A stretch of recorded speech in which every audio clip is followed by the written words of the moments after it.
Kek-hank. Kek-hank. Registering, rendering hosts. Is that 10? Go to 20, 20 load guests. Load host.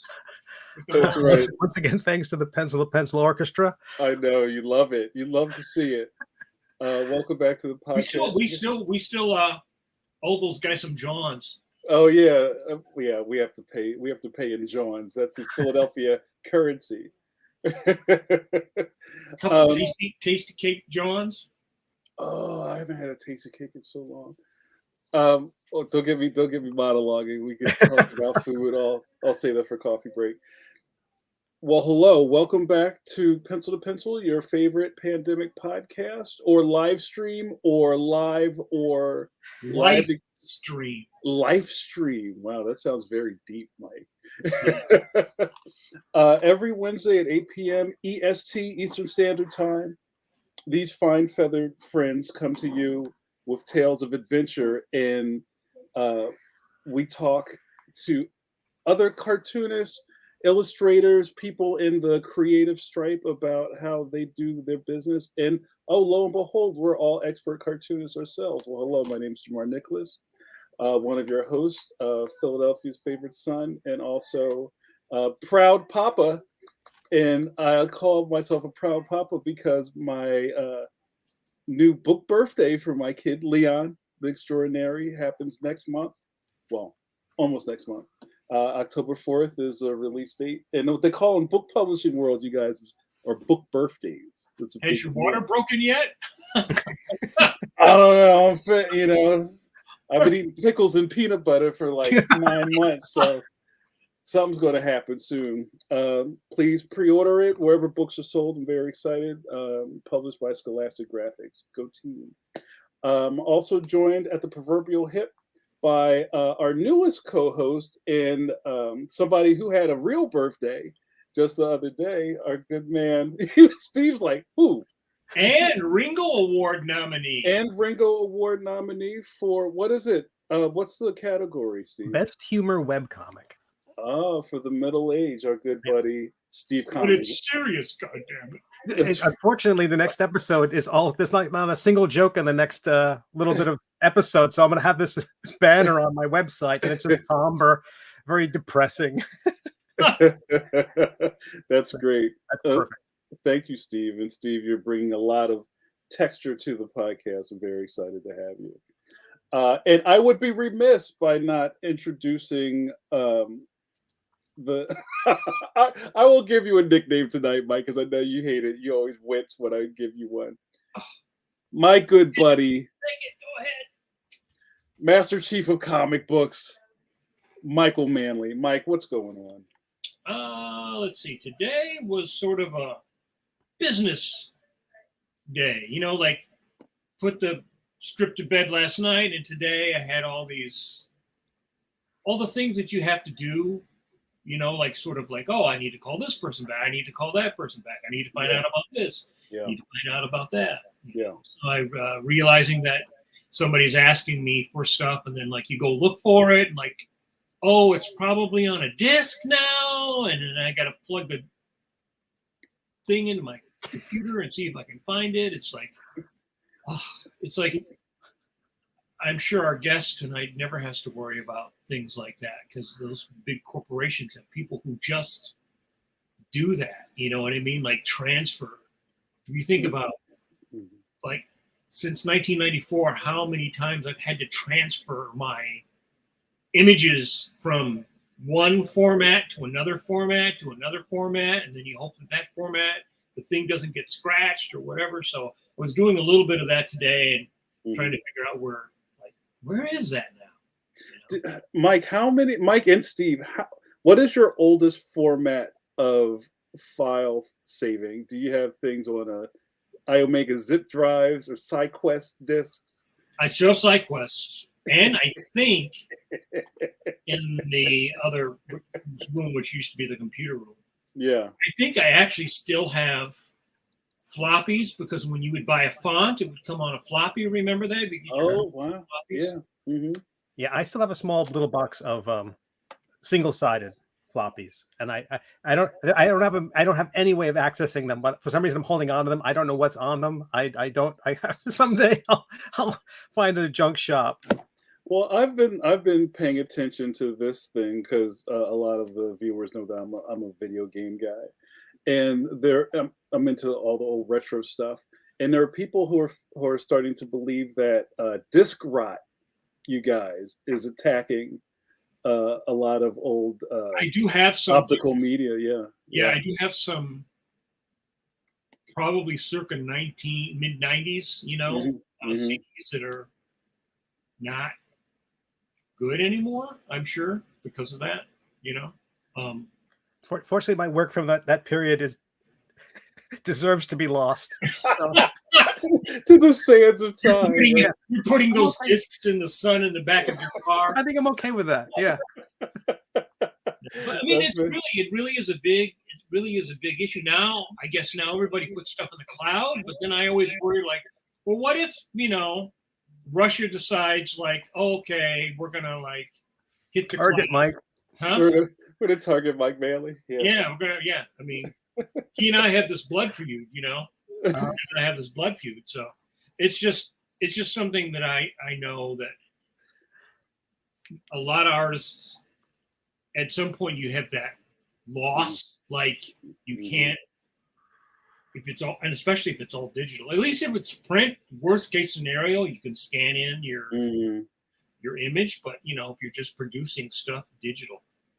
Well, I remember, and this was kind of before the age of like several terabytes of external hard drives you could buy. Like you had a LaCie drive, the little sexy little bricks with the orange cases to it, and people were really into. Remember the Drobo? Do you remember Drobo? Yeah. Where it was basically like a rack, right, where you could put all your externals into it. But now that it seems like it's easier to get like really giant external drives and things, like you don't hear about that as much, and also the cloud too. Well, I guess the thing is now is even back then, great, you back your thing up, but then you literally needed to have that backup also off site. Right. Because it's great to have your backup, but if your house burns up, well, then your backup goes too. So yeah, I do that. When you have an offsite, you have like a Dropbox somewhere, and no. I have I visit in-laws, and whenever I drop off I have a hard drive. I just swap out. Hey, let me grab that one. I just have the vision of the beginning of Inspector Gadget, but it's Steve Conley like opening a trash can and going downstairs. And then it's more Flint Lockwood. The guy goes down and he goes in. The Get Smart hallway. Yeah. It's more Flint Lockwood and cloudy with a chance of meatballs. It's more the kind of. So how often? Twice a year. Twice a year. My most recent stuff's on the cloud. I have backups in other places that I can get to them. I can get it from Dropbox. Dropbox is basically a backup, everything you store there. And so I have that. I've got a couple of redundancies, but then I've got some like a couple of terabyte drive that I will drop off, and it's basically a duplicate of everything. All my stuff, all my comics going back to the 90s, because my stuff from 30 years ago was digital. It was all freehand. And do you ever get any like open stuff up and it was like it's pixel corrupted? Like it's like, whoa. No, I had issues like that, but I had to recreate them for that stuff I remastered the last few years. But getting a chance to revisit that stuff was fun. But well, I do have a question from Notorious GRD, one of our lifers here on Pencil to Pencil. And JRD says, do any of you keep a hard drive in a safe deposit box? No, but I actually do have a safe deposit box at the bank. But it doesn't have. But that was one of the things I was. And if I had, it probably would have gotten jacked, because 2 years ago, remember we had that big flood here? Yeah. The water came down the hill and like went through my bank. So if I had it in my bank, it would have been destroyed probably. Wow, that's amazing. Unless like it's all like watertight, which I don't think they are. No, I wouldn't believe that to be the case. But hey, we've talked enough, you guys. If any of you have, if you've never been here before, let me tell you what's going to happen. So tonight, Mike, Steve, and myself are going to have a chat with a special guest. If you're watching us live on Facebook or on YouTube, uh, drop us a reply or a comment, and you can ask questions. Hopefully, they'll get on screen. I can't guarantee everybody's questions will get on. This is a very interactive show, you guys. So let's see some interaction tonight. I'm very excited. Mike, do you want to introduce our guest and we'll bring him in? Well, tonight's guest is Bill Presing, who I got to meet 20 years ago. We worked together on Venture Brothers. He was the storyboard supervisor. And of course, he's gone on to bigger and greater things by being a story person at Pixar. Mm-hmm. And super talented, super nice guy. We had a lot of fun. Is one of those people that I would bump into maybe at Comic-Con. That's one of the reasons I would like to go to Comic-Con, is because for me, East Coast guy, you get to meet animation people who are mostly West Coast guy. Although Bill was an East Coast guy, and now he's a West Coast guy. So he was a story person on Turning Red that just came out. Fantastic. So. Awesome. All right. Well, he's been in the green room long enough. I think he ate all the Chex Mix, so let's bring him in. Everybody, welcome to Pencil, our buddy Bill Presing. Woohoo!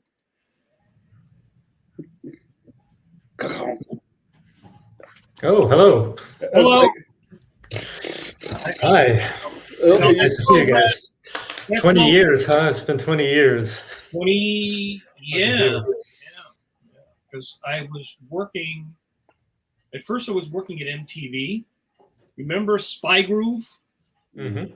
Yeah, my wife worked on Spy Groove. Yeah. So I was working on Spy Groove, and after that, I was working on Venture Brothers. Oh, I didn't realize you worked on Spy Groove. I don't remember that.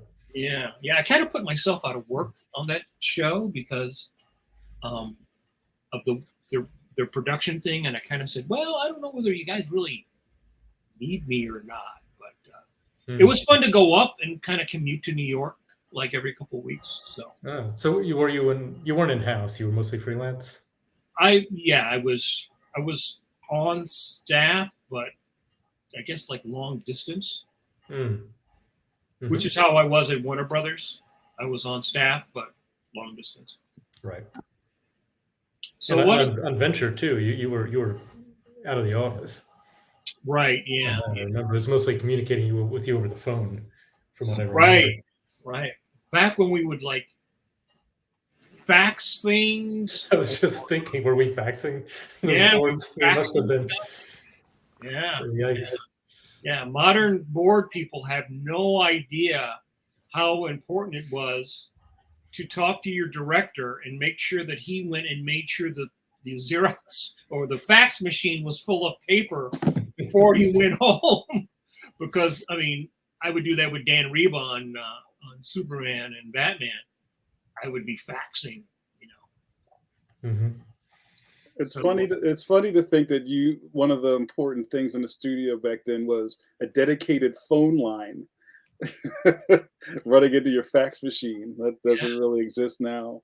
Yeah, it's funny because everything moves at the speed of the technology. So I worked in comics before faxes, and then the miracle of faxes, and everybody was, you'd fax your layout, you'd get the script by fax. So that was like the speed. Then it was the internet, and it just keeps getting faster and faster and faster, right? I imagine that totally affects your job, Bill. The technology. Yeah, now I've been remote since COVID started, so I've been working remote. But yeah, it's instant. We have meetings over Zoom. Everything is pretty much instantaneous. It's pretty crazy. Yeah, there's none of that like, I can't come. I'm sick. I can't come in. I want you to go on Zoom. I want to see if you're really. Send me your vitals. You know, hook up your phone. Send me your vitals. We need to check your lymph nodes, Presing. Yes. But part of the problem is though, like when you are sick, it's like, you know, I can work. Right. Yeah, I'm not going anywhere. I can do this. It's a little dangerous. That's an interesting question. How that has, I guess, the new world we live in changed work-life balance? You know, do you feel like you're putting in more hours than before? Because we all work crazy amounts of time, but now when you can't really go home because you're home already, how does that change things? It's a little hard for me to say because when the pandemic hit, so I was most of my time at Pixar, I was a storyboard artist or story artist, they call us, and then for Turning Red, I became the story supervisor. And when I took the story supervisor gig, that was only 1 week before the pandemic hit. Wow. So I did the story souping position totally from home, like for the whole movie. Wow. So it's a little hard for me to compare because like it was a different job. Yeah. You know? How was that? Because I mean, it'd be interesting for you to talk about and compare. Like when you and I worked, it was over the phone or fax, and you would send me something, and I would look at it. So it wasn't instant. We couldn't go on the Zoom or anything. So how was the process different working with? You're basically working live, right? Yeah, I mean, it's like all meetings all day, pretty much. It's like nonstop meetings from morning to the end of the day, with some breaks in. It depending on because I did do a little storyboarding in my time on there, so I would definitely try to schedule in desk time to be doing that. But it was just a lot of meetings. And a lot of check-ins with my team, check-ins with the director, check-ins with editorial working sessions, just lots of meetings, lots of meetings all day. So why don't you, for the uninitiated as far as boarding and everything, why don't you describe a little bit that process of like what does a storyboard supervisor do, and how you interface between the producer and the director and your team?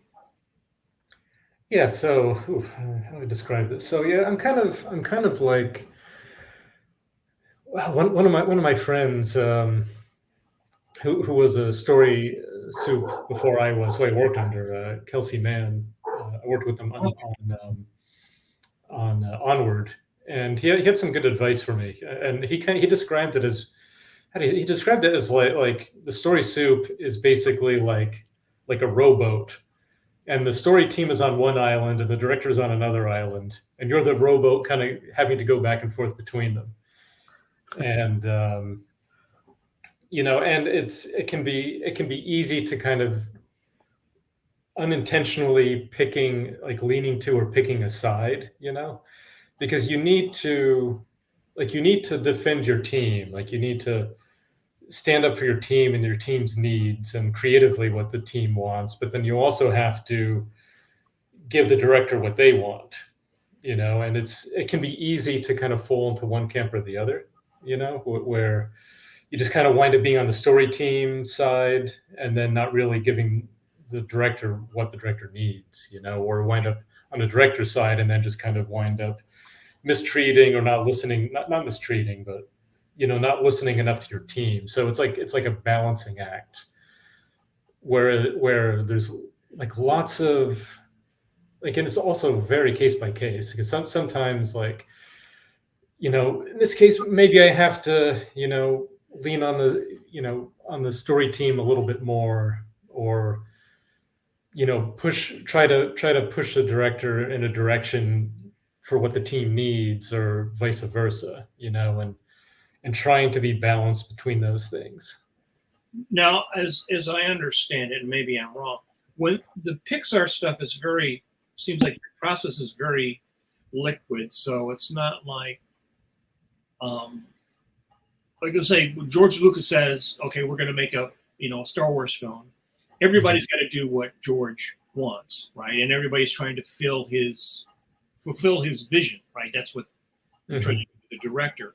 But it seems like your process at Pixar is very open to where like stories can change, sequences can come in and then go away.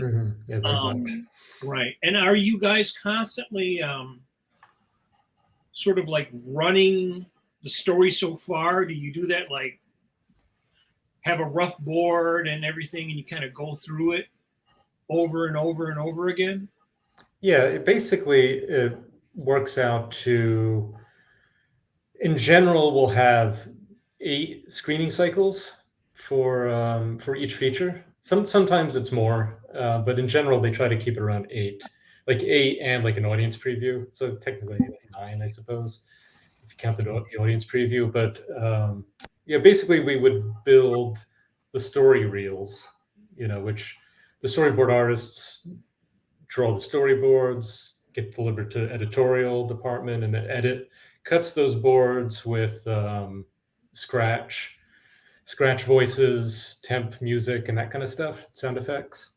So they build the cut of the movie out of the storyboards, maybe like, I don't know, every 4 months, 4 or 5 months maybe, and then we, then we can watch it. We watch it as a movie, see what's wrong with it, and then tear it apart and kind of start over again with another kind of 4 or 5 month cycle. And we do that like 8 times, basically. Those are kind of like our 8 chances to kind of get the movie right, essentially. So no, why 8? Was that just something that they came up with? Like, hey, like, well, doesn't it like 3 fingers? We like, we like 8 reviews. Yeah, I don't really know how they came up with that. I mean, when I started, because I started back in 2004 on Ratatouille, and I don't remember us having a particular number back then. I kind of feel like that's kind of where it settled, Yeah, because I think my memory is fuzzy, but I kind of feel like we didn't have as strict, every 4 or 5 months kind of thing back then. Maybe we did, and I just don't remember. But I think 8 was kind of what because I feel like I think they feel, yeah, I don't know who decided, but sometimes 8 is too many, and sometimes 8 isn't enough. It kind of all depends on the movie. And I think they give us 8 is kind of the average, that works out the best. Because if you have too many, you can wind up overthinking things, If you don't have enough, like it's underbaked, so I think 8 was kind of the average that seemed to work the best. And they'll break the rule if they have to. Right. And how does that compare to, like working in TV and working on like Venture Brothers and being a storyboard supervisor? Yeah, well, yeah, TV in general is just, the schedules are just crazy. From what I remember, they were just breakneck kind of schedules, and we had, what were we doing? We were doing like, were we finishing an episode like every 2 weeks? Was it with overlap? Because we had 2 teams. We had the in-house team, we had the freelance team, and you were on the freelance team, right? And I think it was a team of 2 people each. I think so. And I think, and then they overlap. So I think it was every 2 weeks we would have a finished episode. So each team would have a month, I believe. Right. And then each artist would basically board half the episode from. Does this sound right to you? Yeah. I mean, I'm just trying to remember. Yeah, the standard usually was you had 4 weeks, you had 2 weeks to do the rough, and then 2 weeks to make changes or clean up. And then what I figured out early on is just better to draw it. And then if it's clean, it's clean. If you got to change it, just change it. Because there's that weird fuzzy thing in between of like, well, how rough is a rough In fact, Mhm. one of the things for me coming from comics, where I'm used to making a finished drawing, is I had to actually learn how to make a animation drawing, like Mhm. expressive, gestural, what I needed to put into it, where it's not. I guess it's sort of like John Buscema would do those breakdowns, right? And he had it perfected. Like, how many lines do I need to make the arm, right? How many Mhm. lines do I need to put down what I wanted? And it actually was a little tough for me in the beginning to sort of work my way coming from comics as opposed to coming from animation, where you do a lot of passes and stuff. Mhm. Has it gone the other way since the storyboards are going to be animated now? Do they have to be tighter for purposes of the animatics, if I'm getting the terms right? Well, in TV, like on Venture Brothers, we had to be on model with the storyboards because the stuff was being sent overseas to be animated. And at the time, I don't know how it is now on TV, but at the time, it was typical that the storyboards kind of functioned as like a preliminary like layout Hmm. for the overseas team. So you kind of needed to be on model, and it was kind of like almost like layout kind of planning in a way. Yeah. So TV had to be very on model. When it came to Pixar, like we didn't have to be on model. I mean, we were on model, whereas we could tell, as long as we could tell who the characters were. Gotcha. It's because it's all CG. Like, we don't have to worry about our drawings being the basis for the animation. It's just, so we're free to be kind of loose and off model from a TV standpoint. I think in the course of my working on TV, you went from, and again, it always depended upon the budget of the show, Mhm. whether they had layout, because they used to have layout, character layout.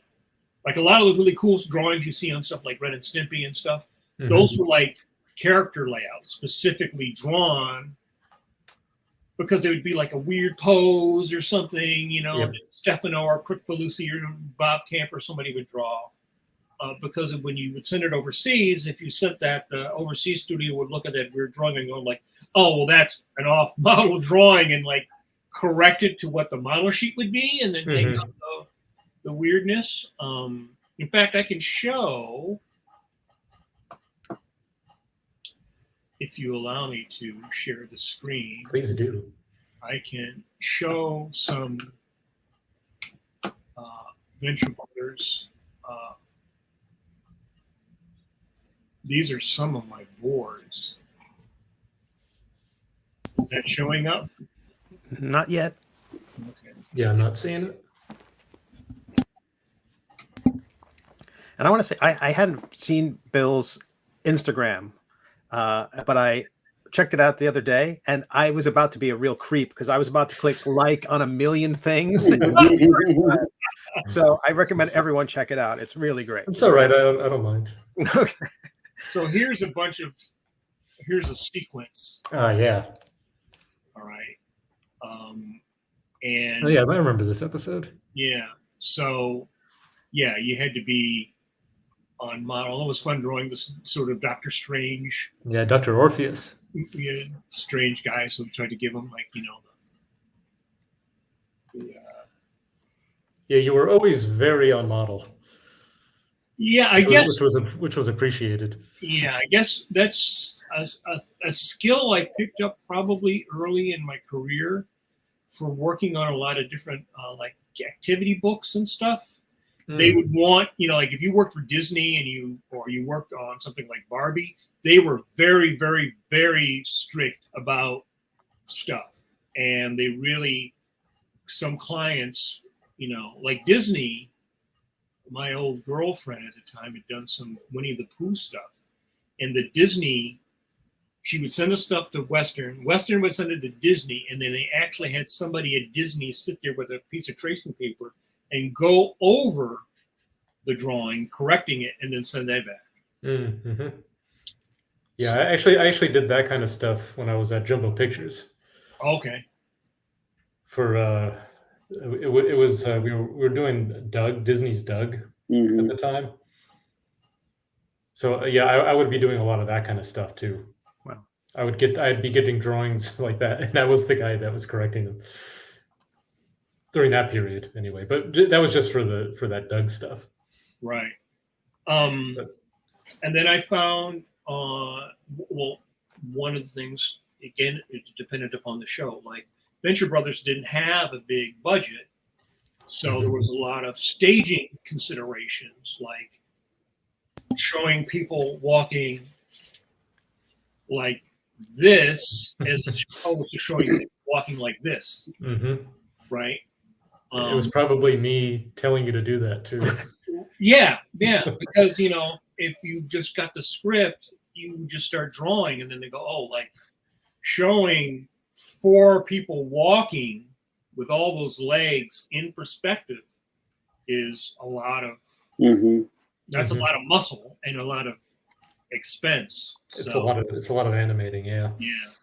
Yeah. Before Venture, the stuff we were doing at that studio, Noodle Soup, we were doing like web cartoons. You remember at early 2000s there was such a thing as web cartoons, and in those we were kind of forced into the limited animation and reuse kind of limited animation style, just because we had the file sizes for those things had to be like super tiny to be able to stream with what the internet could do back then. So we were totally doing the same kind of limited animation that you would find out like Hanna-Barbera and stuff like that. Yeah. So I got really good at understanding how to like prep and do that kind of stuff. And it worked for Venture because number one, we had the budget, which was very small. And also it was a Johnny Quest style show. So it worked with the kind of the genre we were doing.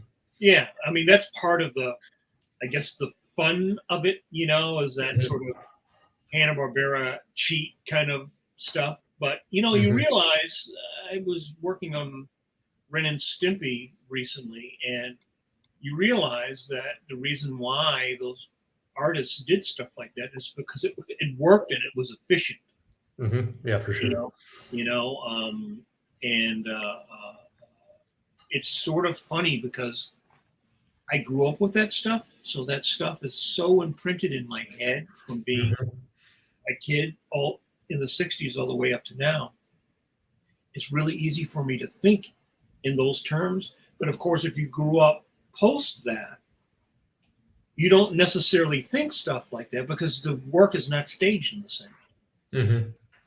Yeah, I feel like a lot of TV animation, not that I don't really watch a whole lot of TV animation nowadays, but I feel like more modern stuff, instead of that are when it's low budget, they'll just kind of animate stuff poorly instead of being more limited and like drawing it more nicely. Right. With like reuse and finding cheats and limitations. Me personally, I prefer the limited style, like being smart about it. Right. Which is like anime is like that. Right. Yeah, for sure. Or at least it used to be. I don't know about nowadays. Did you find that since the stuff is going to be drawn by the computer, that gives you a liberty or makes you want to be more, I don't know, gestural or whatever? Do you feel that it's looser? Because, like on Venture Brothers, if you're roughing something on a typical show, you don't want to go too far off because, again, you're going to have to bring it back to a core. So even when you're doing your roughs, you're thinking about trying to keep it on model and stuff. And your model is, even if you drew a popsicle stick, the computer's going to make it look like, So you're asking about like boarding for like the Pixar work. Yeah. Well, for me, like kind of that limited planning kind of stuff is kind of ingrained so deeply in me. I think I still kind of board that way anyway. Like I think it's just deeply ingrained in me. I've noticed it when I look kind of back at some of my boards. But the thing about doing it the limited way too, it is very cinematic because like when you like if you're on like a live action set, you know, they'll have the director cinematographer will have the camera in certain setups, you know, that they'll kind of do all their shots in that setup before they like pick up the camera and move it over to their other setup. So if you have like a talking scene between like two people, like a tennis match style scene, you're cutting back and forth. Like every time you cut back and forth, you're cutting to the previous setup that was filmed separately. You know what I mean? So, and limited animation was kind of that same kind of planning where we're doing like this character drawing with this background, and we're going to cut back and forth, and then always come back to that same character drawing on that same background. So the thinking and of the economy is actually very similar to how they would handle it with like live action filmmaking. And at Pixar, like because it's CG, the kind of the style of which we make our films at Pixar is very much like live action, right? Done anyway. You know, anyway, they like to do it like live action, just to ground it, because when you have a virtual camera, if you just start having it fly around everywhere, it just makes it harder to relate to what's happening, you know? So we kind of adhere to like very live action style stuff in the inside of a 3D virtual space. Right. So the language is very similar to kind of what I was already doing with limited animation. So when you went from, I guess we should talk a little bit about like your origin when you went to school, but I guess I sort of wanted to work back from like when you went from TV and you go to a place like Pixar, which, you know, has like $1 bajillion and, you know, all kinds of super talented people and all these people working in like specialties like how to make wet hair and, you know, how to make, you know, wet leaves as opposed to dry leaves. The wet unit. Yeah. Was there a technical learning curve? I mean, not so much. I mean, in story, we're kind of generally told to not worry about any of that stuff. We just got to figure out the story, you know, like that. That's kind of our worry. As story supervisor, when I became a supervisor, I learned some of that stuff I do have to worry about, you know, but like when I was a story artist, I didn't have to worry about it. But there would be something as a story soup. I did have, because I was definitely communicating with other departments. Like I was a go-between. Like I talked to layout a lot, in communication with layout department a lot, and then just some things are, you know, I started learning how to be aware of what costs a lot of money, and then sometimes I would have to might have to lead the team in a way to like, you know, do it this way because this way will cost less down the pipeline if we do it this way. But when I was a story artist, I'd never had to worry about it. So what would be an example of something that would cost a lot of money? Yeah. I was just thinking of one. So on Turning Red, I don't know if you guys saw the movie, but at one point in the movie, the main character, May, is wearing like this panda costume, like red panda costume that's made out of cardboard. And the way we drew it in the storyboards, we drew it as like cloth, like a plushy kind of, like one of the, like kind of a onesie pajama thing with like a big like stuffy head kind of thing with a hole in the face. And it didn't matter for the boards, you know, because the boards are the boards, and then when it goes into the next stage, they'll do it however they do it. But doing it that way is very expensive because it's cloth. Like they have to design the cloth rig, and then they have to have a lot of simulation on it for all the wrinkles and stuff, and it's just very expensive. So they changed it to like a cardboard costume. So everything is like hard angles and hard shapes that, you know, when she turns the head, it's like it's just the whole like hard unit that moves, you know, and it has like flaps that just, you know, go up and down, you know, so that was way cheaper. That's so interesting. And I think in the end, I think it was also funnier because it was more kind of awkward and cumbersome. Yeah. You know? So More low so- budget, it looked like. Yeah. yeah, but I think, you know, like limitations are always good. You know, like I feel like if you have no limitations at all, like you may not make those kind of funnier discoveries. You know, so in that case, like I feel like it worked out for the better. And yeah, I think also too, you see, like from films like the first Matrix to the second and third, because the first one was so successful and made a lot of money. Then they had a lot of money to do the second and third, so a lot of more freedom. But that freedom, I don't think, made those films better. I think it allows you to sometimes go a little bit overboard. I mean, I even think that that's probably one of the weaknesses of the prequel, the Star Wars prequels, is because the first couple, they were inventing everything. They didn't, you know, they had a budget, they had time. You know, by the time he was making the other stuff, it's just like, oh, we can do everything in a computer. We can do all these green screens. We can. That might contribute to maybe a lack of focus. You know. Yeah, limitations are definitely good. Yeah, when you can do whatever you want all the time, like it does make it like, you know, like you may not find the best option, you know, because you can just do whatever you want, and then it's like, well, we can just do it. Like you don't have to worry about if it's the best thing or not, you know.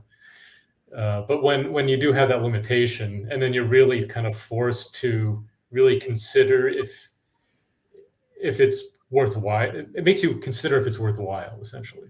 You know, like, are we gonna, like, is this gonna be very expensive? You know, do we really want to do it? You know, and that makes you kind of question it. You know, and then if you're questioning it, then you're like, well, you know, maybe it'd be better if we did it this other way. Whereas maybe if you had all the money in the world, you would have just done it that way. You know. Right. So in one of those reviews, when you went from the soft panda suit, in one of those reviews, did you have the blocky suit? Like they said, no, it's well, like in story, we never had to change it. Oh, okay. Because the storyboards, you know, the storyboards are just communicating the idea, Right.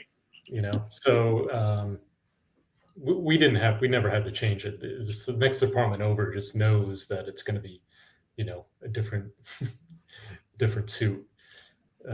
That's one of the nice things about feature is like we don't have to change stuff like that. If it was TV, we would, you know, we'd have to change all the boards. But then also, if it was TV with 2D animation, then it wouldn't not have been more or less expensive. It would have cost the same. Well, you know what? That's interesting, Bill, because there's a question in our chat, kind of about how Pixar does things these days. I think maybe from an outsider's point of view, we kind of live in a world now where I think people who don't really know how the business works thinks, oh, you just go to an office and press the art button on your computer and a movie comes out, right? So like, I wonder, even when we were just talking about limitations and budgets, is there some kind of misconceptions about how you do your job because people think you can do everything because you have a computer? Yeah. I think it's actually Control-Shift art button. Oh, Control-Shift How we do art. it. Yeah, Right. that's how we do it. I have a yellow key on my keyboard. Yeah, so it's more complicated. Yeah. Sorry, what was the question? Well, no, it's more just kind of like, I don't know, maybe misconceptions about just your job in general to people. And like, I don't know, have you ever had to spend time kind of explaining to people like, no, it's a little harder than that. No, like I work really hard at my job, you know. If you have those kind of interactions with people at some point. Yeah, I mean, people are usually curious Yeah. about the process.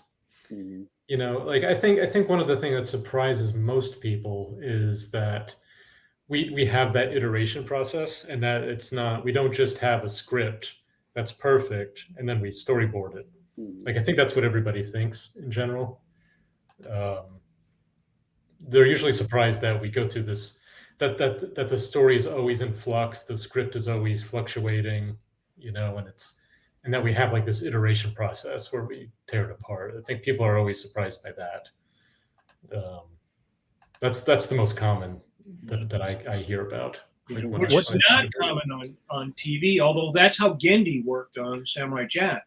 You would get like you get like a paragraph, Mhm. and then you would like board all this stuff, and then he would be like, yeah, no, whatever. So it was like more like feature. Mhm. Yeah, there's some TV that did it that way as well. That's true. Well, although I don't think they probably had as many iteration cycles that we do. I would imagine under a TV budget. Well, in my case on Samurai Jack, you would get the thing, he would fax it through to Gendy, Mhm.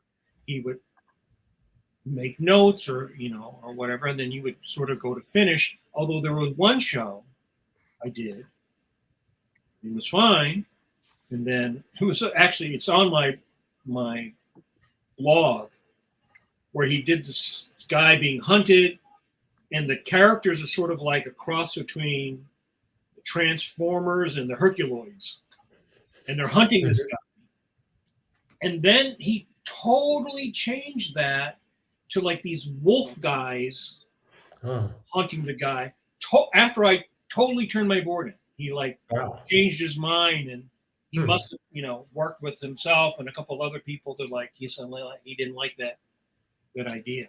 So, which is unusual in TV because you really don't have, you got those 4 weeks, and you got to get everything done. Yeah, he must have really wanted to change it. Yeah. Bill, I have a question from the chat.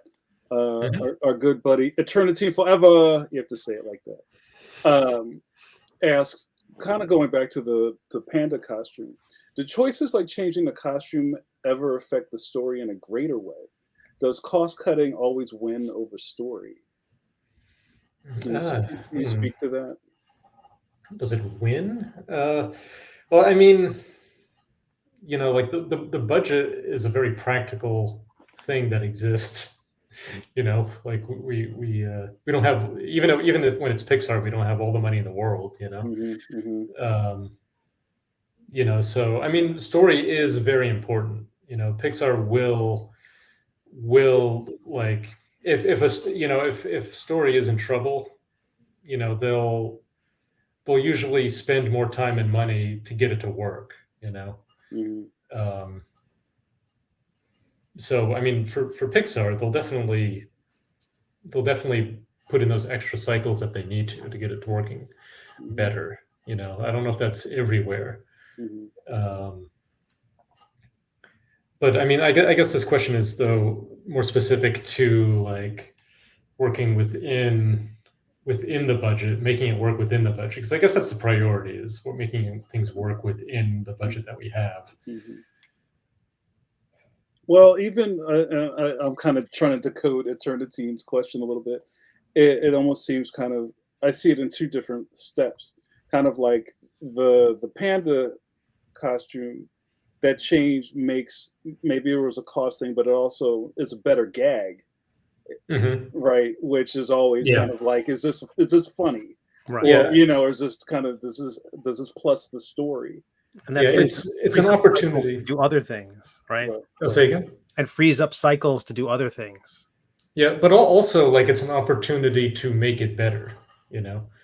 Like whenever there's a situation like this, it's always an opportunity to think about it, and what the pieces we have to use, and then and I feel like a lot of times, like we all often it does make it better, which is one of the luxuries you guys have in features that you don't really have on a 4-week schedule, because it's like you can't really change things too much. And sometimes it's like, well, it's not a great story, not a great script. You got to try to plus it, but in the end, you still got to ship it overseas because it's still got to be made. Right. I mean, that's a different way of not spending money. It is, this is it. We're making it the way it is. Right. Cool. Thanks. It's right. So why don't you tell us a little bit about your background, coming up, going to school, Sure. Where should I start? So yeah, I went to the Joe Kubert School of Cartoon and Graphic Art, which I'm sure you guys are familiar with. Mhm. I would imagine. Yeah, so I don't know. Like when I was in high school, I was just into comics like crazy. Um, at a certain point, like I discovered that there was a school. It was in New Jersey. I lived in New Jersey. It was really convenient. I could, live at my parents' house and drive there every day. The drive wasn't that bad. I think it was like maybe half hour or 40 minutes. I can't remember. So it was nice and convenient. I loved comic books. I wanted to make comic books. Which So, comic books? Which comic books did you that love? I Yeah. love? Oh Yeah, my yeah. God. I was so into Ninja Turtles, Eastman and Layard's Ninja Turtles, like the original. Fantastic. Yeah, that book, like, so because I discovered I was probably like 12 or 13. Like I discovered it before the cartoon happened. Yeah. I was probably 12 or 13 when I discovered it. And it just because like I knew it was like an indie, it was an indie comic that was just made by a couple guys. And like I discovered it because my grandfather had discovered a comic book store when I was like maybe 10 years old or something like that. Mhm. And he told me that he found this comic book store. And I was like, there's a store for comic books? That's amazing. Because I would just get them at a newsstand, like, Right. and then I just like imagined what this magnificent place must be like. And then, I wound up going every week. I'd make my dad bring me there every week. So I discovered a lot of like indie comic, like I discovered like Nexus and Ninja Turtles, Mhm. Cenozoic Tales. Like I loved all that stuff, and just like seeing like Ninja Turtles and knowing that just a couple guys made it, just made it seem possible to make comics. Mhm. That's something to do with, was there like a very unusual success story Yeah. that they got to be successful with their own thing. But to this day, like I just I have that bug where I want to make comics that I just make no money off of them. Such as Lucky Boy? So just Lucky Boy, yes. Yeah, right. Yeah, I have it right here. Oh, give him the screen here. Hold on, Bill. I got Oh you. yeah, there we go. Nice. So yeah, it was published in France by Ankama, but I self-published the English language version. Just speaking about self-publishing. Wow. But yeah, this is some samples. So how do they? How would people go about getting a copy? Oh, it's Stewart Ing Books is my distributor. Okay. You can get it through Stewart Ing Books, and you can also get it off of my Etsy shop. I have a more limited number than Stewart has most of the supply. I have a small number. We can get it off of both. My Etsy shop is Bells and Whistles Pinup. If you look that up, there's some other stuff on there. We got some stickers, and it's my wife and I both have stuff on there. And that's stickers. I'll put it in the chat. Yeah, Stewart Ing Books is the distributor, and Bells and Whistles Pinup is my Etsy shop. You can get it in both of those places. So you went to the Kubert School thinking like Yes, you're going to be yes. a comic book artist and do your own Ninja Turtles, or were you thinking you're going to work for Marvel or DC? Or Yeah, I don't know if I knew at that time. I just knew that I loved the art form. I think I was more practically thinking that I would be working for a publisher. But yeah, when I was there, because I started in 1993, I think I was there from 93 to 96. Mm-hmm. And the whole, the comic book industry kind of bottomed out, in like 95, 94. Yeah. I can't remember. But yeah, we were all like sweating bullets when that happened, because like we already knew the comic book industry was very competitive. it went like this, like in a year. Yeah. So I think when I started at the school, it was like, going up for Yeah. sure. Sure. So I don't think I was worried then. But then when it, bottomed out, we were all kind of looking at each other like, what are we going to do? Like I think both Marvel and DC cut, like I think they canceled like half of their books. I think Mm. it was already competitive, and then now it's like even more competitive. I'm going to So have to kill my fellow classmen. Sorry. it never went into Lord of the Flies territory for us. But yeah, we just kind of looked at each other, and one of my friends, he commuted from New York State every day, and he was on a train. I don't know if it was a New Jersey Transit train or maybe probably a train on the New York side. But he ran into a coordinator at an animation studio at a small commercial house, and they were looking for cleanup artists, and she saw that he had a portfolio case with him. So she kind of poked at him about like doing kind of animation cleanup at the studio in Manhattan, and he wasn't interested, but he told me and some of my friends about it, and we were like, "This sounds like work." And it was the summer. It was the summer before we graduated, and yeah, me and a couple of my friends went there and interviewed, and we wound up getting like a summer job there doing like animation cleanup. Mm. And On what? Do you remember? it was like TV commercials. Mm. I think some of the first ones we did, like it was an X-Men toy commercial that we worked on. We did the introduction to the Rosie O'Donnell show. I can't remember if that was during that summer because I went back to that studio after I graduated in '96 and worked out a bunch of stuff because we did the Rosie O'Donnell openings. I did a Pink Panther Owens Corning commercial Oh, that I yeah. storyboarded, and I did like half the animation in it. Wow. No, you didn't go to Joe's place to do animation. No. You went for comics. So how did you learn animation? Did you learn it on the job? A little bit of both, because at Kubert the first year at that time, because I think they don't have an animation division anymore, but at the time they had. You could either go into kind of comic book illustration, which they called cartoon graphics, or you could go into animation. And one of my friends went into animation. Like actually, first year, it's a 3-year school. In the first year, everybody had the same classes, and then in second year, you chose if you wanted to either go into animation or cartoon graphics. And I chose cartoon graphics because I wanted to do comics. But we did have like very basic animation classes in our first year. So I had some groundwork, a little bit of groundwork, very very basic stuff though.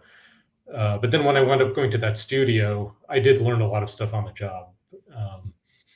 The animation director there, Igor Mitrovic, he kind of took me under his wing and taught me a lot of stuff.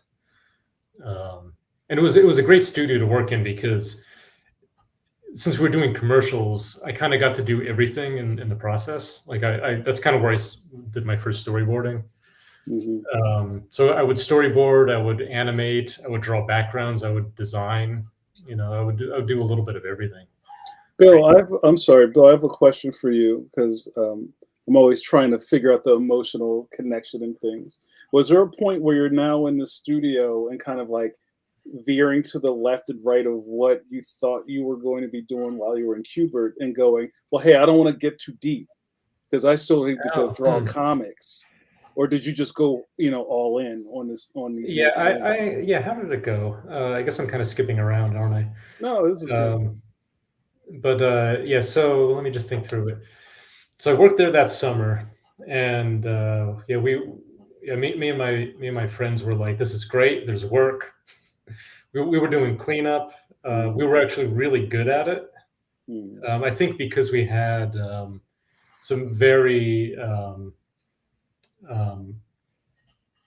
like we had like inking classes, and, Mhm. you know, comic book inking classes, and we got put through the ringer, you know, of really, you know, like being like really accurate, you know, because like pencil, like you'd get very tight pencils, you know, and the way comics were done at the time, it was usually very tight pencils, and you just had to like be very accurate, you know, to when you ink that stuff. So when we were doing the animation cleanup, we were kind of like really rocking it, you know. We were like kind of really good at it somehow, you know, and I think it was that background. So we've got a lot of work doing it. And you know, at that time we were poor students, so the money was good. And then, you know, we liked money, so we went back after we graduated, you know, and then I think, and that I think when I went back, that's kind of when I started doing a lot of the other stuff at the studio, like I was talking about, like the storyboarding and the animating and designing and all that kind of stuff. But basically, that's where I discovered storyboarding, you know. And when I discovered storyboarding, I was like, it really kind of scratched all the itches of visual storytelling that why I wanted to be in comics, you know. So in a way, like I was satisfied. Like when I discovered storyboarding, it was like it kind of gave me what I needed and what I wanted, which was kind of basically the visual storytelling. I mean, I still like comics. I mean, I love comics. I still love, I mean, make them, you know, case in point. You know, and I guess if I had my way, I probably would only be doing like my own creator-owned comics. Yeah. If I were to be able to make a living at it, you know, that's probably what I would want to do, really. Like even now, I would still probably do that. But it's not realistic. And it's not like I don't love what I'm doing. You know, I do love what I'm doing. Right. Well, I think it's really interesting because one of the things that I discovered going from comic, I mean, I always loved animation. And I actually Yeah, me too. Going into animation from high school. But there is such a connection, especially in like my generation and your generation, of people who loved animation and comics, and you know, guys working in animation want to do comics, and guys working in comics who want to do animation. And probably starting in the 90s, there was a lot of that starting to be more cross-pollination between the two, which is much more common now. But at that point, I don't think it was quite as common, except for maybe guys who lived in California. Because if you worked in California in comics, all the studios were there. So it was easy to go and get a job, probably at one point at Hanna-Barbera or Rudy Spears or whatever. But in New York, it was actually pretty unique that you got to work in a commercial animation studio. And in your you know your early formative years, because there's not that many places on the well, I guess there's Titmouse now, but that was way before Titmouse. Oh yeah, for sure. Yeah. Yeah, I don't even know what studios are in New York anymore. I don't think there's many. I think most of them shut down. Yeah. Yeah, so I just find that's very interesting. And in fact, when you were doing that, going from college and seeing like I said, the peak in the valley, 96, 2 years later is when I left comics and went into animation, because I could see, with Batman 500, which sold 1.5 million copies, I kind of knew that was like, we'd like gone over the top of the Matterhorn, and like now we're like, you know, going down, and you know the heat shield's coming off. And so I had that opportunity to go into animation in 96, and I went. So yeah, we started right around the same time. Yeah. Oh, thank you for the order. That's right. I ring the bell. So you were working there. Gotta sell those things. Working there, you're learning on the job, which is always the best way, especially if you're working with guys who are older and experienced, the kind of like a veteran can tell you like, do this, not that, you know. And so you sort of changed I guess the arc of your career to go into anime. So where did you go from there? So yeah, I was there. That company was called Magnet Pictures, and from there I went to next. It was Jumbo. Yeah, Jumbo Pictures. Yeah, it was me the friend earlier who I went with Magnet with. I can't talk. His name is Matt Peters. We were like buddies at the Kubert School, and we both worked at Magnet together for a while. But then he learned about this other studio, Jumbo, and he was also like interested in storyboarding. And then he wound up going there because it was a bigger studio. And he went there first, and then I worked at Magnet for like another year, I think.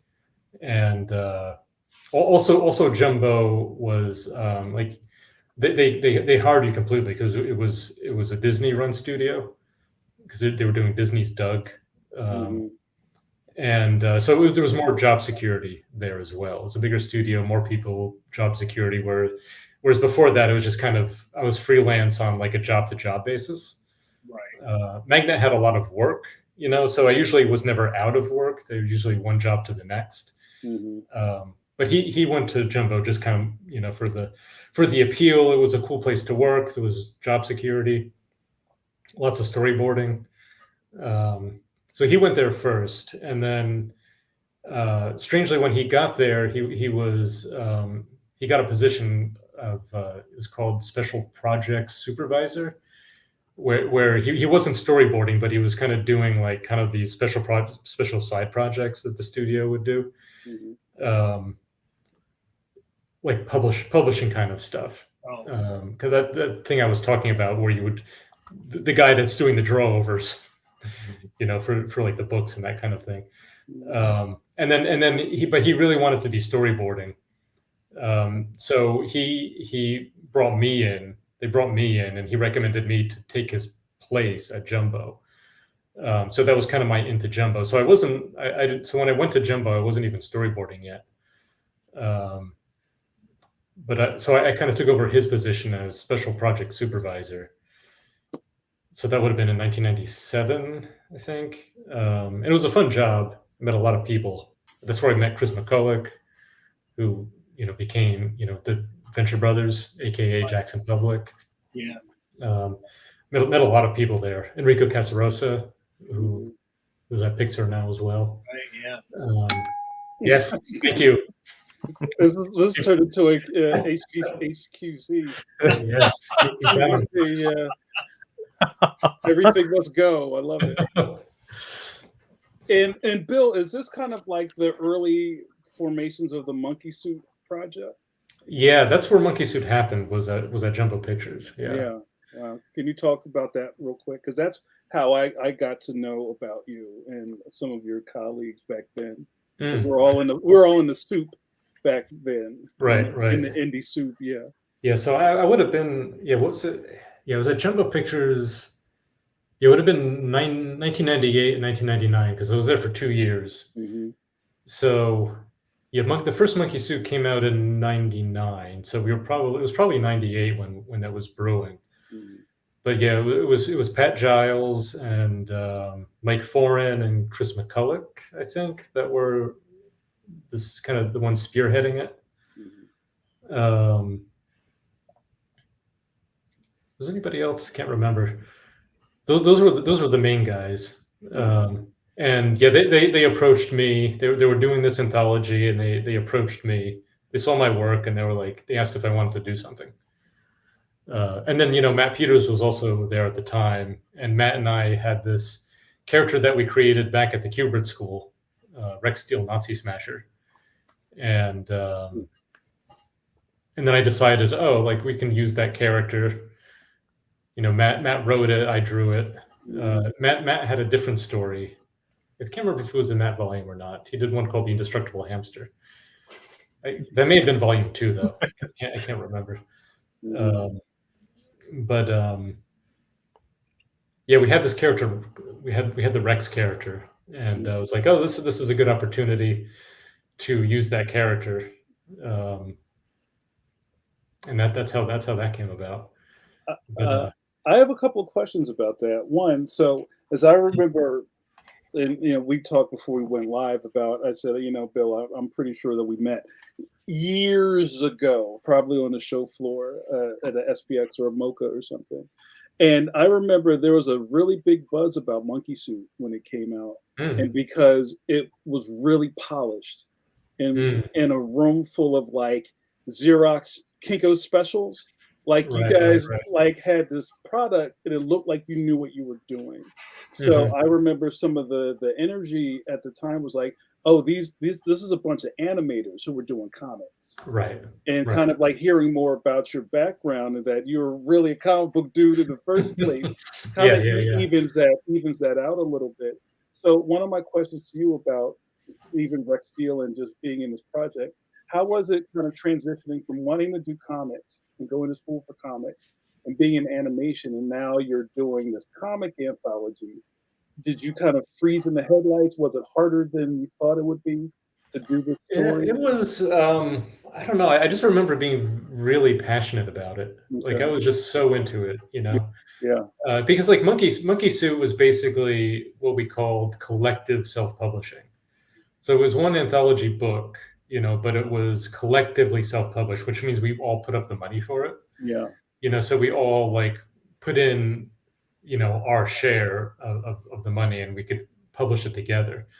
So that really like tapped into, this my past interest in Eastman and Laird and Ninja Turtles, right? And their passion for self-publishing, and then this was like, oh, like I had always been interested in self-publishing, and like this was my chance to do it,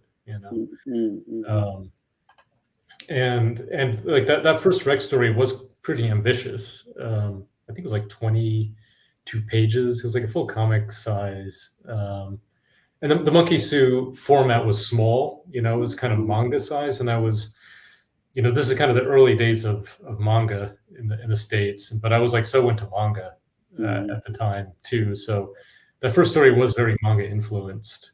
And like the size of it just seemed like perfect for doing it that way. My memory of it was I was just like really into it. I really wanted to do it. I just had a lot of fun doing it. It was a lot of work, yes. But also, I was young and single and had lots of free time. So I would just be working on it at night, and weekends and stuff like that. And I just cranked it out. That's great. We have a question from YouTube. Let me see if I get this right. Andrew Sharp says, loved Rex Steel Nazi Smasher. That's fantastic. Bought the DVD a long time ago. That has to be one of the best shorts I've ever seen. Do you think making short films is still important? Oh, yeah, for sure. Yes. Why do I think that? With Rex. Yeah, that was. Let's see. Yeah, I mean that was my friend Alex Wu's short film, which I technically became art director on it. Both Matt and I helped him on it, but yeah, I met Alex at Tape House Tunes. I think we worked on the Lizzie McGuire show. He was an intern. I kind of became his mentor when he was studying animation at NYU. And that was kind of like a senior thesis film. And he asked if he could adapt my comic. So yeah, doing that was very educational for sure. I think it is important doing kind of like short form indie projects like that. I mean, it was a student film, but whether it's student or not, I think you can just learn a lot from it. I think it's very similar to my experience at Magnet Pictures at that commercial house, because I got to do everything in the process. I got to storyboard, design, animation, all the way through to the end. which when you do that, even if you just wind up becoming like a storyboard artist, for instance, when you have that knowledge of the rest of the pipeline, like it definitely informs, it makes you better at your part of the job. Sure. You know? And if you do a short film, you're basically getting that same kind of experience where you're comprehending the whole pipeline and the whole process. So even if you do go into the industry and just do one part of that process, and I think it's especially important for story, because in story you're kind of laying the blueprint for the rest of production, you know. Right. And then if you have that experience of doing every stage of production, like it definitely helps you to storyboard and helps you make stuff that will work for the rest, you know, for the rest of the pipeline. So for that reason, I think it is quite important, especially if you want to be a storyboard artist. That's great. Well, I've got a follow-up question also from YouTube. JMad to you asks, will you revisit Rex Steel? Oh yeah, I want to. Yeah, I definitely want to. It's just it's just an issue of time and bandwidth. Sure. You know, like I'm old now, and you know, I have 2 kids, so it's like this book took me like 20 years. That is a question someone else asked. How long did that take? 20 years. So you almost 20. So you had the idea and you kind of cooked in various incarnations over that time. Yeah. So I think it was either 2002 or 2003 when the inception point for this happened. Wow. Where I did like my first drawings. I had the idea, did the drawings. I had most of the characters in that first drawing even. So I kind of knew I knew the idea. I liked the idea, and then it just kind of ruminated, you know, for a few years. I would kind of pick at it, you know, do drawings, or whenever I would have ideas, I would like jot them down or do sketches or something. Yeah, it wasn't really until maybe, I think it was while I was working on Pixar's Up, when I kind of figured the story out. So I kind of had my like full kind of outline and like a thumbnail pass. I think by 2008, and then 2010 is kind of when I started drawing it. I'm gonna make it. I started drawing it in 2010. 2013.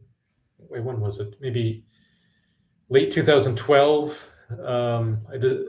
My wife and I discovered that she was pregnant, and then I was like, I need to finish this before my kid is born, because I know once that happens, like I'm never going to finish this thing. So I took a year hiatus from work in 2013. So basically in 2013, the first 6 months I just like focused on the book. And then the second 6 months were basically my paternity leave when my son was born. I still managed to get a lot of work done in that time, because he just mostly just kind of laid there, slept for most of the time, so it wasn't so bad. But I got most of the book done in that year. And then, well, the format of Lucky Boy is very much not a digest manga sized. How did you decide on the larger format? Yeah, I just wanted to do something different. Like I always envisioned it as like a French bande dessinée kind of style comic. Yeah. Mm-hmm. That's just how I saw it. That's how I wanted to make it, you know. I mean, it is very manga influenced. Like the material and the humor of it is like a manga. And I don't know. I just got excited about the idea of doing kind of like doing a manga in a French way, you know. And there's a lot of that now. I mean, there's that whole school, it seems, of like French artists influenced by anime. Yeah, it's true. I see a lot of that on. Yeah, I think when I came up with the idea, I don't think there was anything like that out there. But by the time I finished it, it was all over the place. Well, Well, probably because there's a lot of people like around your age or a little bit younger who grew up in France reading the typical French comics, but also seeing all the anime stuff that was just like flooding the entire world at that time. Yeah, and they had a lot of it over there, more than we had here too. Do you have, Bill? Do you have any favorite French cartoonists or comics that you were really into or connected with? I mean, Didier Conrad is amazing. What was it called? Was it the Unamables? Yeah. Well, he was over the here. Unnamables. What's that? He was working in animation over Yeah, there. I know. Yeah, he eventually came over to the States too. Yeah, I heard about that. I think he was on the West Coast, like down in LA. I don't think I was ever near where he was working, but yeah, he was always one of my favorites. Before I'm trying to remember when I kind of discovered French comics, and I don't really remember. Was it through heavy metal or? I mean, Smurfs definitely when I was a kid. I did have some Smurfs. I don't think I realized they were French though at the time. Oh, Belgian. They're Belgian. I guess maybe when I went to Qbert, because when I went to Qbert, I did discover a lot of stuff. Like that's where I discovered like Asterix. Right. I guess it would have been at Qbert. That's where I learned about a lot of anime, a lot of manga, and like I guess this French stuff too. Yeah. You learned about it in the streets, like a good cartoonist behind the 7-Eleven. Joe Kubert's big Naruto collection. Bill, I have a big style question. I want to make sure we get on, and we're running out of time, as I like to say every week. Really? Where does the time go? Oh, Look amazing. at right. It's like a time machine on this podcast.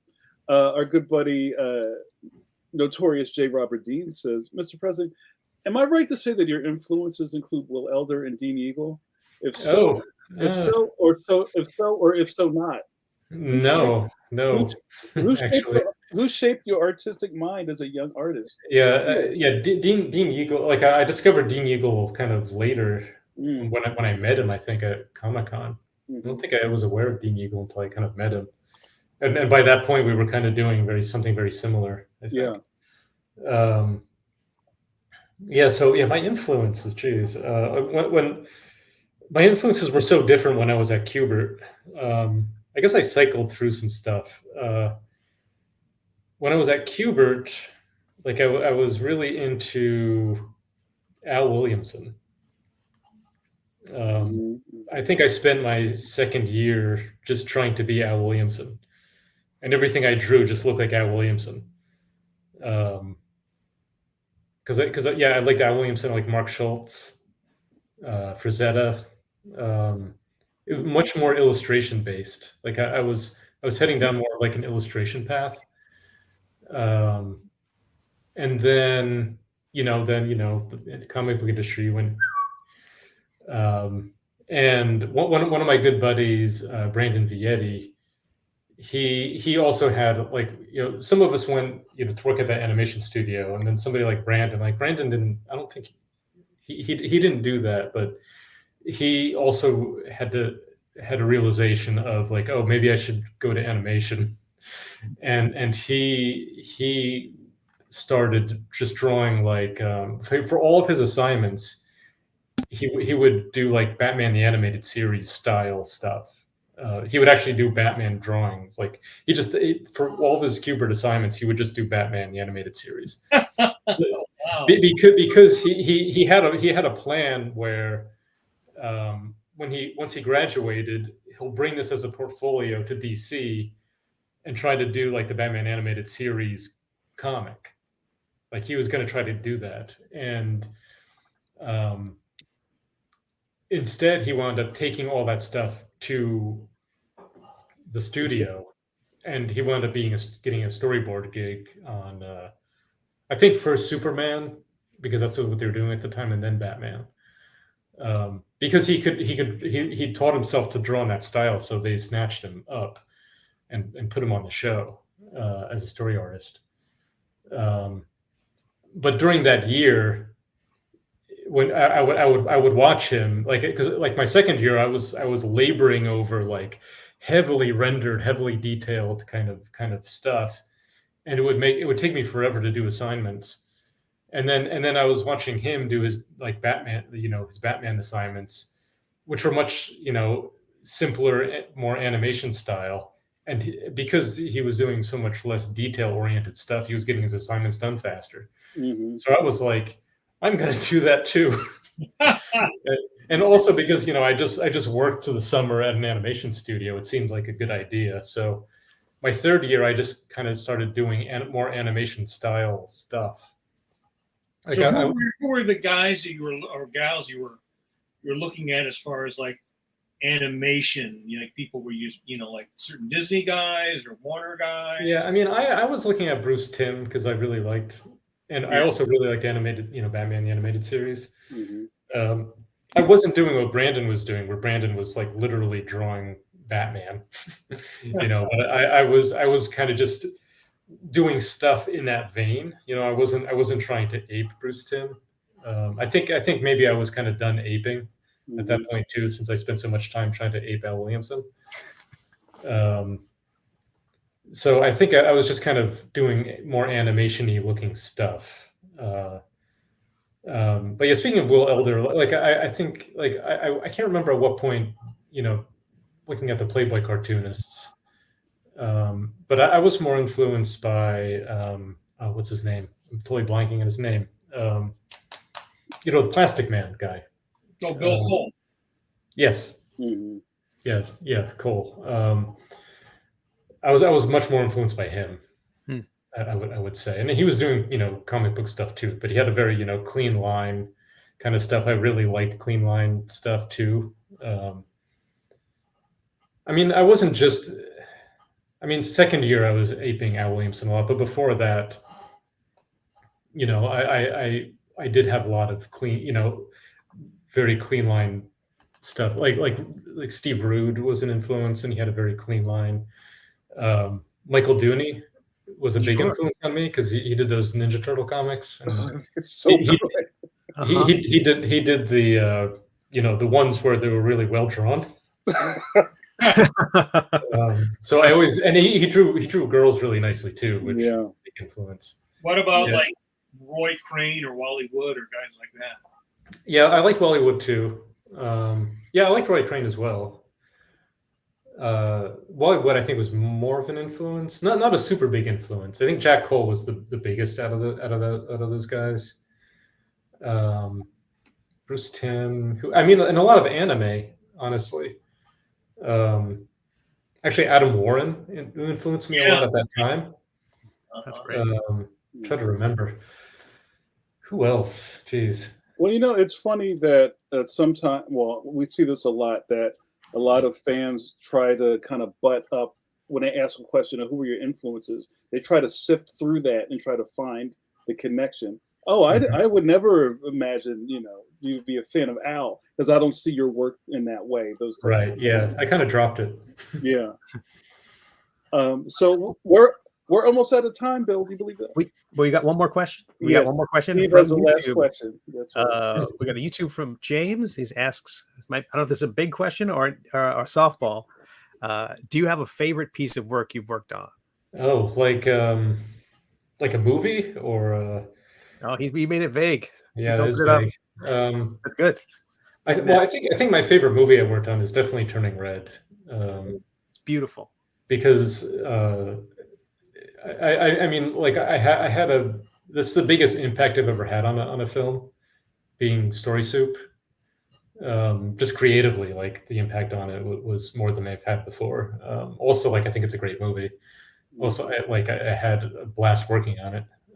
Before that, it was Ratatouille was my favorite that I worked on, which is still pretty close. Like they're kind of neck and neck actually. But Turning Red, I think, probably wins, at least as far as movies go. And then personal work, I'm pretty darn proud of this. I spent so darn long on it. Ooh, I'm just trying to think of like maybe an individual piece of artwork. I don't know. It's hard for me to pull one out of my head. Right. But We'll let you. I We'll think let you off the hook there. Go ahead. What were you gonna say, Steve? is that a good enough answer? Yeah. Yeah, I think it's very interesting to see all the cross connections between, you could say, somebody like Al or somebody like Woody, their clarity, their appeal. There's a lot of your work. Actually, Alex Toth too was a big influence. Yeah. My thing is that when I look at your work, the first thing that registers, besides it, you see the nice one, is there's appeal, and there's some people that just have a natural sense of appeal. Bruce has that, and Tim has that in his work. It's just appealing. Wally Wood had that. Frazetta had that. Even though sometimes, as we were talking the other day, Frazetta would draw a beautiful girl, and then he would give her like those gnarly hands that look like there are too many veins on them every once in a while. But there's this real cross connection between, I feel, the appeal of Williamson or Raymond and anime stuff that's also very appealing. One might be more rendered and one might have more cinematic lighting, the different aesthetics, but there's this universal appeal. And I think that that's what you see in the Pixar films and the Disney films, is you see appeal, the appeal in design, the appeal in composition, the appeal in storytelling. And some people, just like Freddie Moore, if you learn about animation and studying animators, a guy like that just had a way of drawing something that was just naturally appealing. And I sort of feel like overall, that's like the most universal thing that comes out of it is appeal. I don't know if you feel the same way or. Oh, for sure. Yeah. I was just trying to think of when appeal occurred to me. I don't really remember, but it's definitely something that I think I unconsciously strived for it, without really thinking about it. Because I think I just really, the kind of work that I liked just had lots of appeal to it, and that's the work that I like, and that's kind of the stuff that I tried to get into my own work, So I don't think I was consciously thinking about, the word appeal or anything until like later on when I kind of made that realization. But it's true, I think appeal is quite important. I mean, it's art, it's got to be fun to look at. Yeah. And did you, when you started studying the manga, the Japanese artists, they have a different sense of appeal. And the Europeans have a different sense of appeal. Yes. What's interesting to me always is, if you go back to the root of those guys' influence, was the American comic strips, and Disney and Fleischer. And Fleischer's appeal was different than Disney's appeal. I've been watching on YouTube. Somebody's been putting up these clips of Popeye, and their whole sense of movement is totally like not Disney. But it's still very fun, and it's still very appealing. And so one of the things that I'm constantly being reintroduced to is those concepts which go out into the world, influence people through their own cultural lenses, and then come back. Yeah. I feel like I just kind of got influenced by a lot of that stuff independently, Like I think also like when anime and manga was starting to, get popular in the States, like when I was discovering it, it was just like something new and exciting, So I think it was just kind of a confluence of like these different appeals kind of hitting me at the same time. All right. Well, I'm going to drop the pin right there. Because I'm sure you have to pee, Bill Presing. I do. How did you know? Well, that's why they pay me the big bucks, my friend. That's right. Well, I want to thank you for hanging out with us for a little bit of time to just give us a little bit of background about yourself. This is a fantastic episode. Yeah, Bill, this is fun. I hope I hope you'd return. How do you Yeah, feel please about have me that? back. I could do this again. Yeah, All for right, sure. awesome. That warms my heart. Thank you so much. So people can find your stuff on your Etsy site, and that's all linked off your Instagram. Yeah, if you go to my Instagram, yeah, Bill Presing Art. Yeah, in my my bio section where the only place where they let you have a link is the link to my Etsy, I believe, is in there.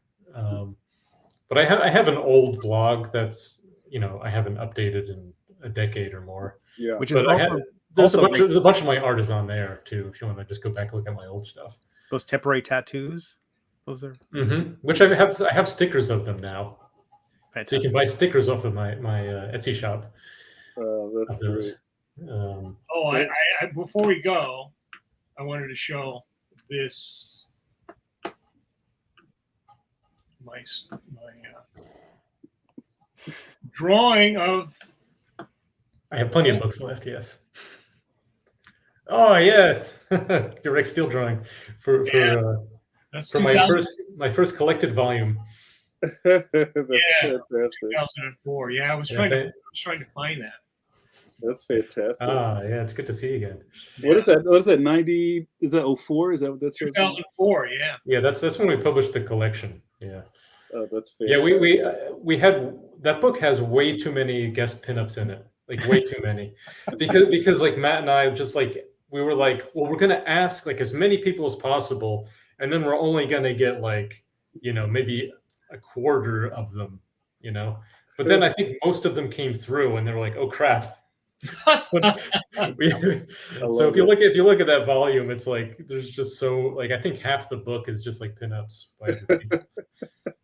That's fantastic. Well, Bill, you were a fantastic guest and a good dude. Much. Thank you so much for taking some time with us. It's good to see you after 20 years. I know. Good to see you again. Yeah.